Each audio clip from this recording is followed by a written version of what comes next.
Within an hour of JFK being assassinated, JFK's vice president, LBJ, was sworn in as the 36th president of the United States. LBJ, very different type of man leader than JFK was. He was older, far more experienced at the political game. He was a lot less charismatic. At one point, he picked up his beagles by their ears. Random story, just some picture I always have in his head. Um, anyways, LBJ was raised actually in a very poor family. And he pulled himself up, by his bootstraps and worked his way up through the Democratic Party ranks, ultimately to become senator in 1948 and got reelected in 1954. And during this term, he became the Senate Majority Leader. So he actually had quite a few friends as well as some enemies within Congress, but it showed that he knew how to play the political game very, very well, as opposed to his inexperienced predecessor. He was very, very good at compromising as well. Um, and this was actually really important because it meant that he could get both sides to work with him. As a Southern Democrat, he had those guys on his side, but he knew, what things to do to make the Republicans as well as Northern Democrats like him. Um, when he first took office, one of the very first things that he's going to do is he's going to create what's called the Warren Commission to investigate the assassination of JFK. This was a tragedy that had left the country, extremely saddened. He wanted to try to get to, the bottom of it for the American people. He considered himself the caretaker of both his people as well as his policies. He's going to keep JFK's cabinet and advisors mostly intact. And he made it very clear that one of his early goals was to try to keep JFK's initiatives and plans in action. He wanted to try to pass a lot of the ideas that JFK had had.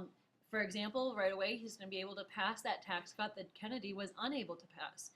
Kennedy had come up with the idea, but here you've got LBJ, who's going to be able to create this bill that allows for the federal budget to spend up to $100 billion in forms of relief for those who are suffering economically. LBJ also is going to appoint dozens of women as well as minorities to higher level government positions, trying to make his cabinet as well as those around him much more diverse in terms of race and socioeconomic status. He also is going to continue to work on Kennedy's anti-poverty initiative, which he declared a war on poverty. LBJ was determined to try to continue to decrease the poverty rate, as we saw in that earlier graph.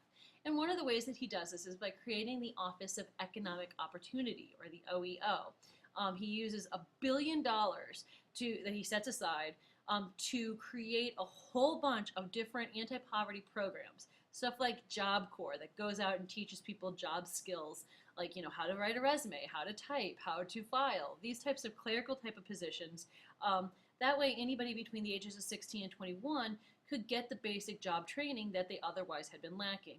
He created Head Start, which was a preschool for low-income families, so that the parents could go out and work while the kids had some form of early daycare, for example.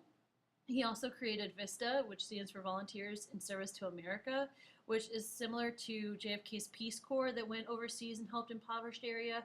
This one is going to stay within the U.S. and help impoverished area. He's going to give American Indians some of their lands back that had been taken away from them in the 50s, allowing them to establish and operate their own anti-poverty programs within their reservations. And some of this turned into the creation of casinos and other types of organizations. Johnson just didn't face the same problems with Congress that Kennedy had. He was very prolific with his legislation passing. Within 8 months, he had passed almost all of Kennedy's legislations that JFK had been unsuccessful in passing.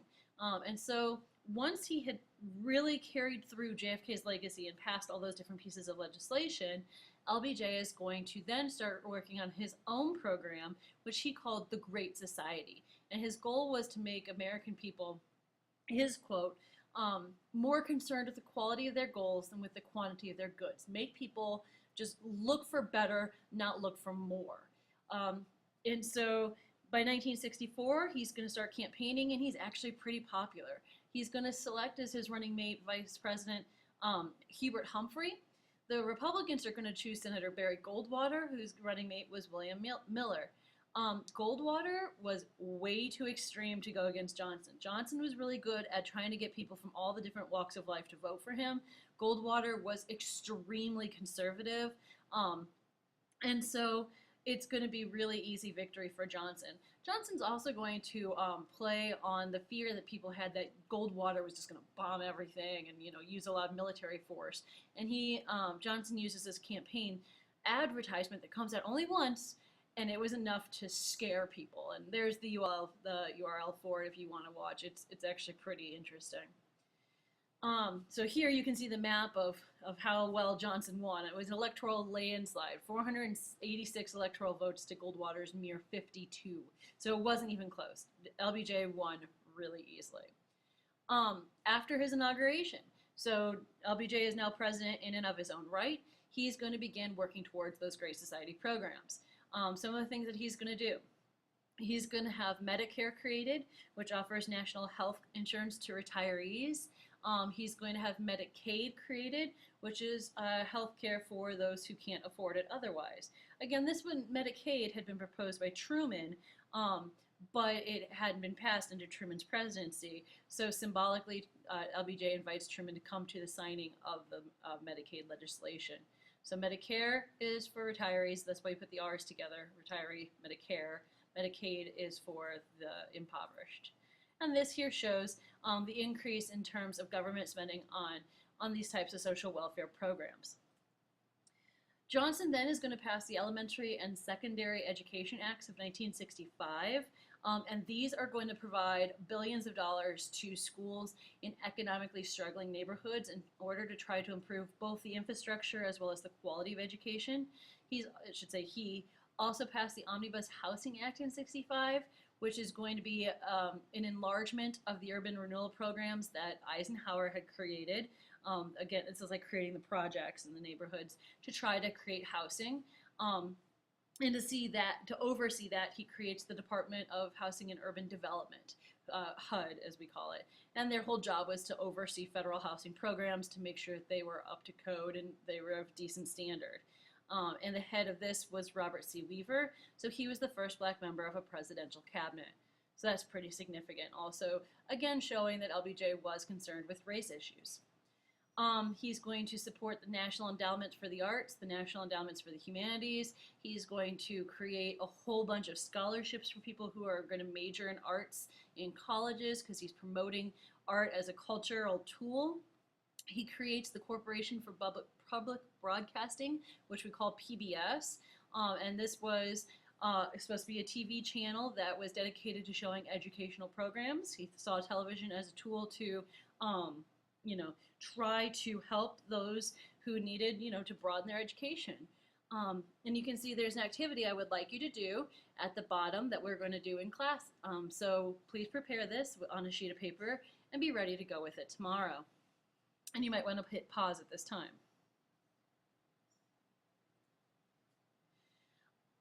LBJ was also concerned with the environment. In 1962, Rachel Carson was one of the first true environmentalists, and she publishes a book called Silent Spring. And in it, she talks about how the U.S. lifestyle of being out on the road and our jobs and those types of things were truly polluting the environment.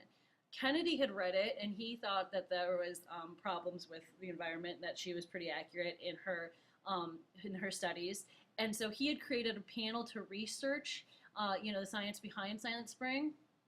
And then when the panel comes back, by this point Johnson is president, and it pretty much substantiated everything Carson had said. So it provokes Johnson into creating the Water Quality Act of 1965, the Air Quality Act of 67, the Water Pollution Act of 68. You don't have to know the names of all those. But you get the idea that he passes a bunch of bills in order to protect the environment and create national parks and wilderness areas in order to try to preserve the U.S. landscape.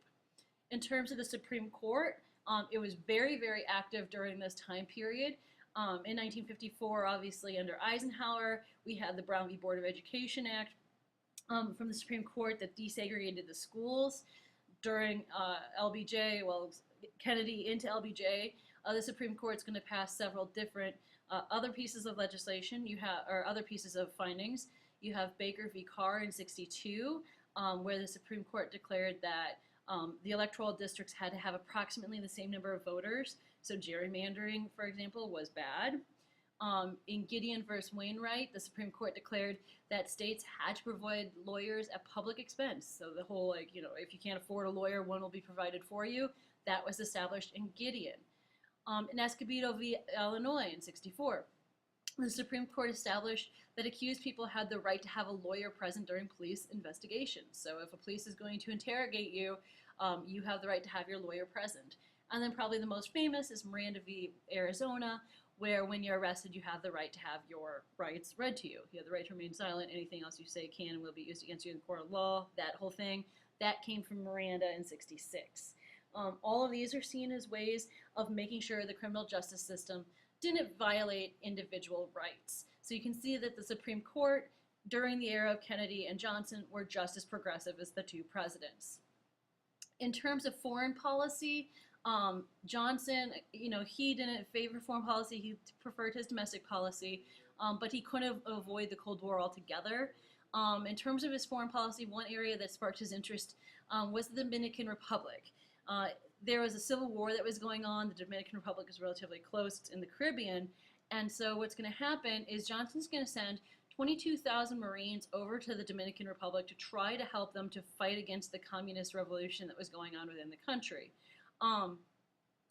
Eventually, a pro-American government is put in place in the island nation, but it really upset a lot of the people in the Caribbean in particular who didn't like that we were getting involved in other countries' civil wars.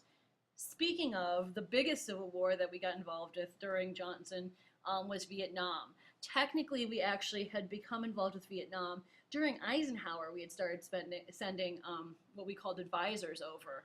But the war truly escalates during Johnson's presidency.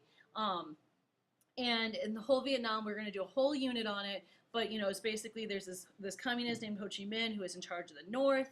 And he tried to take over the South. And he had communist followers in the South who were with him. And so we went over and tried to protect the non-communists in the South. And this war is going to, like I said, started around '54 from our point of view, but escalates greatly during Johnson. And it's going to ultimately end under Nixon. So this is a very long-lasting war that we wind up losing. Like I said, we'll do a whole unit on it. Kennedy, his response had been to just send people over to study it, to advise. Johnson's going to be the one to actually send in troops. He's going to escalate the fighting and spend more in Vietnam than he spent on anything else, including his own Great Society programs. And as a result, the Great Society is going to end. The statistic is that he sent 18 times more money on the Vietnam War than he did on his War on Poverty or his Great Society programs. So what he winds up doing is they're called unfunded mandates. He creates a whole lot of programs, but he's not spending enough on them in order for them to be sustainable. Within his first 2 years, he passes 181 major bills. However, it gets tougher and tougher and tougher to keep passing through these bills when Congress realizes that he doesn't have the money to back them up. Other complaints about the Great Society, state and local governments were upset because the national government was telling them how to act, and so there were issues of federalism that were being played. And they didn't like that the federal government, who had no clue what an individual neighborhood, like, does Obama really know what it's like? Does President Obama really know what life in Mommy is like? Well, then, should he be telling Mommy how to act? That's a very debatable question, very opinionated question.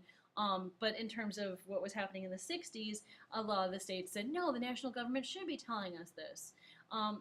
Despite all these issues, you got to give Johnson some credit for his optimism that things could get better. He had good goals, regardless of whether you agree with how he wanted to achieve them or not. The idea of helping people is always a nice, charitable idea. And a lot of his programs remain to this day, although it is also part of why we're in debt. And here again is another graph that shows the Great Society program, and you can see during the Great Society legislation, the poverty rate is at its lowest. And then through the Vietnam War, you see these peaks and everything else.